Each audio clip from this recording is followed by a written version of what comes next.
మార్కాపురం జిల్లా మార్కాపురం పట్టణంలో వెలసిన శ్రీ లక్ష్మీ చెన్నకేశవ స్వామి దేవస్థానంలో జరుగుతున్న బ్రహ్మోత్సవాల్లో భాగంగా అంకురార్పణ, ధ్వజారోహణ కార్యక్రమాలు అంగరంగ వైభవంగా నిర్వహించారు. ఈ కార్యక్రమాలు వేద మంత్రాల నడుమ బాజా భజంత్రీల మధ్య భక్తుల సమక్షంలో ఘనంగా జరిగాయి.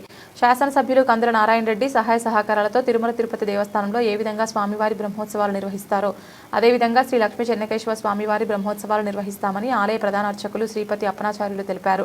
ఈవో శ్రీనివాసరెడ్డి పర్యవేక్షణలో ఆలయ ప్రధాన అర్చకులు అప్పనాచార్యులు శాస్త్రోక్తంగా చెన్నకేశవ స్వామివారికి ప్రత్యేక పూజా కార్యక్రమాలు నిర్వహించారు. ముందుగా బ్రహ్మోత్సవాల్లో భాగంగా యాగశాల ప్రవేశం, యాగం నిర్వహించారు. అనంతరం వేద మంత్రాల నడుమ ధ్వజారోహణ కార్యక్రమాన్ని ఘనంగా నిర్వహించారు. ధ్వజారోహణ మరియు గరుడ ప్రసాదం కోసం పెద్ద ఎత్తున మహిళా భక్తులు తరలివచ్చారు.